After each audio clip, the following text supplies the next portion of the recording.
This is going to get passed. I've been saying on my weekly news wrap up about the 10 essential services. They're essential because it's essential. Somebody else pay for them. And is this why this is? There's just not, because what we ought to have is just a catastrophic policy. Period. The end. Here's what you get. And I don't know how to take care of the pre-existing condition people because basically what they want everybody else to pay for it. Is this ever going to get fixed? Is this ever going to get fixed? It's not going to get fixed. It can't be fixed. It can't be fixed where everybody's happy. That's for sure.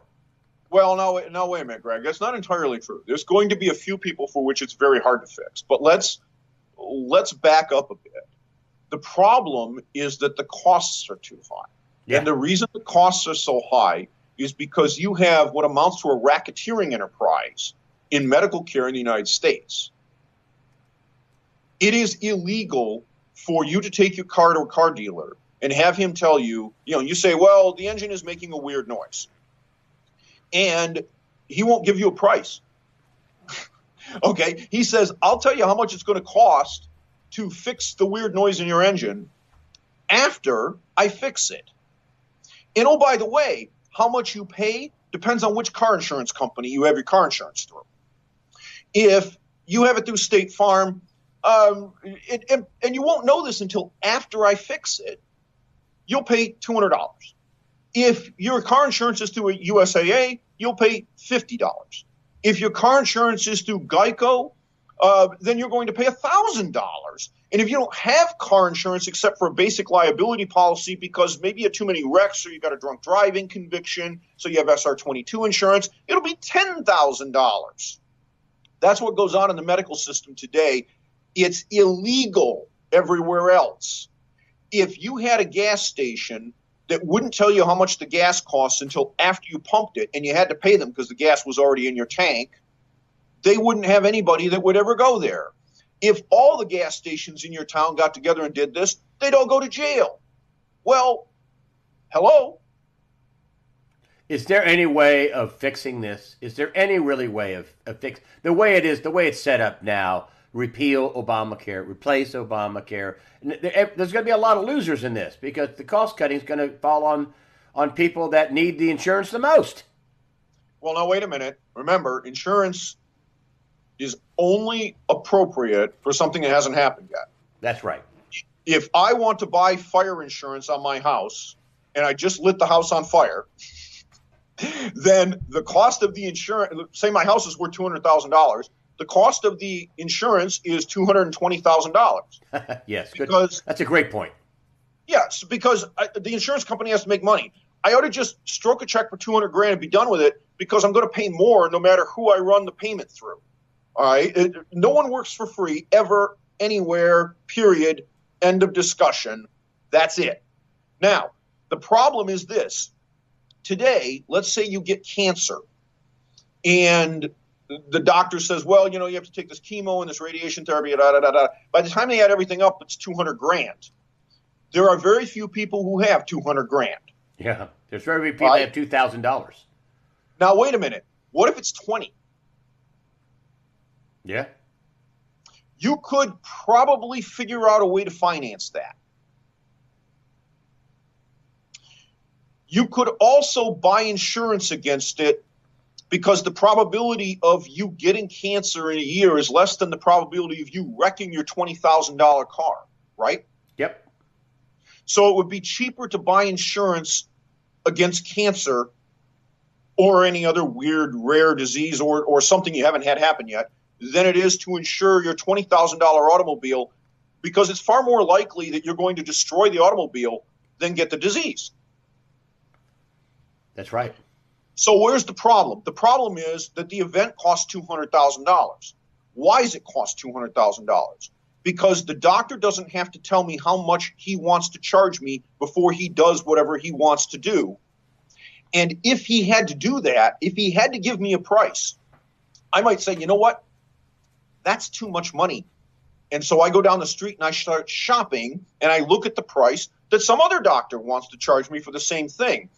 If you had a law that said that it is against the law to charge people differential amounts of money for the same service, which, by the way, is the law when it comes to goods. It's called Robinson-Patman. It's embodied in 15 United States Code. That kind of thing is illegal. Commodities that are discriminatorily priced for purchasers of like kind and quantity is against federal law. Prediction. Do you think this gets fixed in any way, shape, or form at this moment? Do you think the healthcare system will get fixed? Or is Obamacare just going to, as Donald Trump says, implode? Well, I don't think it'll get fixed at the present time. And the reason I don't think it'll get fixed is that if you did this, if you went out and you said everybody has to publish a price. So in other words, I can go on the web and I can look up how much X, Y, and Z costs. Okay. There are, by the way, concierge places where you can do this today. So I found one recently. X-ray is $37. That's not a bad price.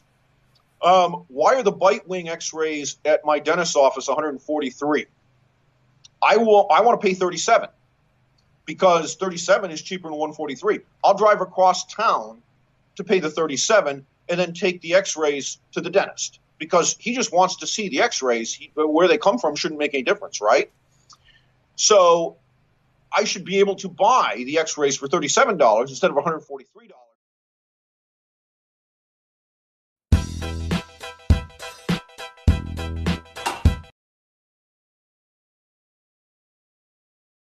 I should be able to buy the X-rays for $37 instead of $143. Oh, by the way, that's almost a 75% discount from what I'm being charged today for the same thing. This would happen throughout the entire medical system. Another couple of examples is a CT scan for $167 and an MRI for $275. Both of those are a tenth or less than what you get charged today, even with traditional insurance. And if you have one of those high deductible plans, guess what? You get to pay every penny of it until you exhaust your deductible. So we can solve this problem right now. But if you do it, what happens if you take 19% of GDP and make it 3%? Economy takes off. Well, what happens? It gets redirected, doesn't it? Well, yeah, but what happens the day you do it? Somebody loses money. There's this thing called an economic depression that happens because the economist's definition of depression is a 10% decline from top to bottom. So this is not going to get fixed anytime.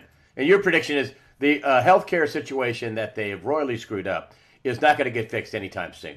Is that right?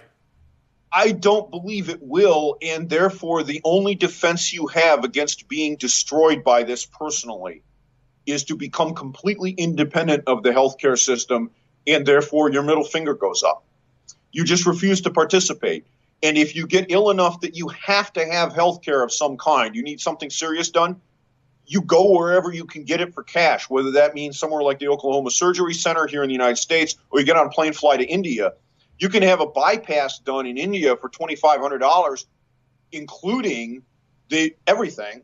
And the complication rate for the surgery there is lower than it is here in the United States. You can have it done at the surgery center in Oklahoma for $10,000, by the way. The hospital will charge you over $100. There is a huge difference, though. The surgery center's price includes any possible complications. In other words, that $10,700 is all you're going to pay no matter what happens. Now, think about the logic behind this. If I'm a heart patient and I need to have my cardiac artery bypassed, okay, if I go into a regular hospital and I get an infection in the hospital gets to bill me for treating that infection. That's under the current system that we have. If I go to the surgery center of Oklahoma, I pay the $10,700, and that's all I pay. If I get an infection, the cost of treating that infection is on them instead of on me.